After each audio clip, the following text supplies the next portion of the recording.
నేను ఐటీ ఇండస్ట్రీలో career start చేసినప్పటి నుంచి, అంటే ఆల్మోస్ట్ 2006 అండ్ 2007 నుంచి ఇప్పటి వరకు నేర్చుకున్న లెసన్స్ అన్నిటిని కన్సాలిడేట్ చేసి ఓ 10 పాయింట్స్ ప్రిపేర్ చేశాను.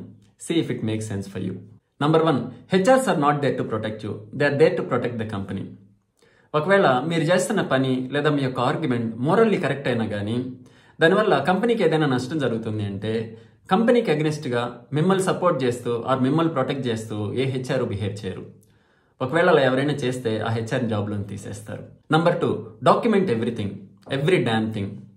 మీరు ఏ చిన్న పని చేసినా దానికి డాక్యుమెంటేషన్ ఉండేలా చూసుకోండి. అది ఒక ఈమెయిల్ అవ్వచ్చు, లేదా వర్డ్ డాక్యుమెంట్ అవ్వచ్చు, ఆర్ స్ప్రెడ్షీట్ అవ్వచ్చు.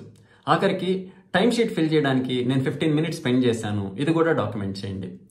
ఇవన్నీ రేపు ఫ్యూచర్లో మీకు ఎప్పుడైనా మీ మేనేజ్మెంట్ మీ యొక్క ప్రొడక్టివిటీని క్వశ్చన్ చేసినప్పుడు చూపించడానికి ఉపయోగపడుతుంది. Number 3, food is not the reward for the hard work you do. చాలా కంపెనీస్లో, అది ఎస్పెషల్లీ సర్వీస్ బేస్డ్ కంపెనీస్లో ఎంప్లాయీస్ బియాండ్ 9 అవర్స్ వర్క్ చేస్తే మీరు ఫుడ్ ఆర్డర్ చేసుకోండి, మేము రియంబర్స్ చేస్తామని మేనేజ్మెంట్ అంటారు. కొన్నిసార్లు అయితే ఎంప్లాయీస్ అందరూ day and night hard work చేసి ఓ ప్రాజెక్ట్ని క్లయింట్కి డెలివర్ చేస్తే ఆ తర్వాత ఒక రోజున వీళ్ళందరినీ టీమ్ లంచ్కో టీమ్ డిన్నర్కో తీసుకెళ్తారు. అది కాదు మీకు ఇవ్వాల్సిన యాక్చువల్ రివార్డ్. ఒక మంచి శాలరీ హైకో, ఓ ఆన్సైట్ ఆపర్చునిటీయో, ఓ మంచి ప్రమోషనో, ఆర్ అట్లీస్ట్ క్యాష్ రివార్డ్ ఇస్తే అది ప్రాపర్ రివార్డ్గా కన్సిడర్ చేయాలి. ఈ పిజ్జాలు, బర్గర్లు అనేవి కుక్క బిస్కెట్ లాంటివి అని గుర్తుంచుకోండి. Number 4, stick to 8 hours of work per day or you will get rewarded more work. కొన్ని కంపెనీస్లో అయితే మీరు ఎంత హార్డ్ వర్క్ చేసినా ఆ హార్డ్ వర్క్ సంబంధించి ఎలాంటి రికగ్నిషను, అప్రిసియేషను, రివార్డు ఉండదు. పైగా మీరు వర్క్ బాగా చేస్తున్నందుకు గాను ఇంకొంచెం వర్క్ ఎక్కువ అసైన్ చేస్తారు. ఇలాంటి కంపెనీస్లో మీరు వర్క్ చేస్తూ ఉంటే కనుక ఆన్ టైంలో లాగిన్ అయ్యి ఆన్ టైంలో లాగౌట్ అవ్వడం అలవాటు చేసుకోండి. Number 5, use your sick, vacation and PTO. Corporate సెక్టర్లో వర్క్ చేస్తున్న ప్రతి ఎంప్లాయీకి ప్రతి సంవత్సరం మినిమం 30 లీవ్స్ ఉంటాయి. ఇందులో 20 ప్రివిలేజ్డ్ లీవ్స్, 10 డెసిగ్నేటెడ్ హాలిడేస్. వీటిని ప్రతి ఒక్కరూ మ్యాండేటరీగా యూటిలైజ్ చేసుకోవాలి. And this will ensure that you have proper work life balance. Number 6, every one is replaceable.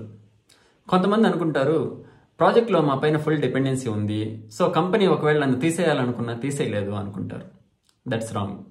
ఓ కంపెనీలో CEO దగ్గర నుంచి జూనియర్ ప్రోగ్రామర్ వరకు, ఒక సీనియర్ హెచ్ఆర్ మేనేజర్ దగ్గర నుంచి సెక్యూరిటీ గార్డ్ వరకు ప్రతి ఒక్కరూ రీప్లేసబుల్. బీయింగ్ ఎంప్లాయీస్ మనకి ప్లాన్ బి లేకపోవచ్చు, కానీ కంపెనీస్కి ఎప్పుడు plan B, plan C, plan D ఇలా చాలా ఉంటాయి. కాబట్టి don't think that your job is permanent. Number 7, your family is more important than your job. మనకి జాబ్ ఉన్నా లేకపోయినా, మన వల్ల ఉపయోగం ఉన్నా లేకపోయినా, లేదా మనకి ఎన్ని కష్టాలున్నా మన ఫ్యామిలీ మనల్ని ఎప్పుడూ వదిలేదు. కానీ మనం వర్క్ చేస్తున్న కంపెనీ నష్టాల్లో ఉన్నా ఆర్ వాళ్ళకి ప్రాఫిట్స్ రాకపోయినా మనల్ని జాబ్లోని తీసేయడానికి మన కంపెనీ వెనకాడదు. సో ఈ డిఫరెన్స్ తెలుసుకొని always give high priority to your personal life and family and then your job. Number 8, some of your colleagues secretly hate you. ఇది ప్యూర్గా జెలస్ నుంచి వస్తుంది. కొంతమంది కొలీగ్స్ మనతో పైకి నవ్వుతూ మాట్లాడినా కానీ ఇంటర్నల్గా వాళ్ళకంటే మనకి ఎక్కువ శాలరీ ఉందనో, లేదా పర్సనల్ లైఫ్లో ఆర్ ప్రొఫెషనల్ లైఫ్లో వాళ్ళకంటే మనం మంచి పొజిషన్లో ఉన్నామనో మనల్ని ద్వేషిస్తూ ఉంటారు. అవకాశం దొరికినప్పుడు మనల్ని తొక్కేయడానికి కూడా వెనకాడరు. So be careful with your colleagues. Number 9, never stay at one job more than 3 years unless your salary is increased as per the market standards. కొంతమంది కంఫర్ట్ జోన్లోకి వెళ్ళిపోయి ఓ కంపెనీలో 10 సంవత్సరాలు 15 సంవత్సరాలు వర్క్ చేస్తూ ఉంటారు.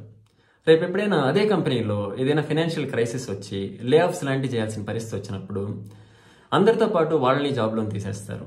అంతేగాని ఇతను 10-15 సంవత్సరాల నుంచి మన కంపెనీలో లాయల్గా వర్క్ చేస్తున్నాడు, ఇతను వదిలేద్దామని ఏ కంపెనీ అనుకోదు. సో మీ శాలరీ మార్కెట్ స్టాండర్డ్స్ ప్రకారం ఇంక్రీజ్ అయిన రోజులు ఆ కంపెనీలో వర్క్ చేయండి. లేకపోతే ఎవ్రీ 3 yearsకి ఒకసారి జంప్ కొట్టడం అన్నది ideal thing. Number 10, don't accept dry promotions. ఈ మధ్య ఐటీ కంపెనీస్ కొంచెం అత్తెలు ప్రదర్శిస్తున్నాయి. ఎంప్లాయీస్కి పేరుకి ప్రమోషన్ ఇస్తున్నారు, కానీ శాలరీస్ మాత్రం పెంచట్లేదు. అంటే సేమ్ శాలరీకి ఎక్కువ వర్క్ చేయాలన్నది వాళ్ళ expectations. So don't entertain such promotions. ఇలాంటివి ఇంకా చాలా ఉన్నాయి. నెక్స్ట్ టైం ఎప్పుడైనా వాటన్నిటిని కన్సాలిడేట్ చేసి ఇంకో వీడియో చేస్తాను.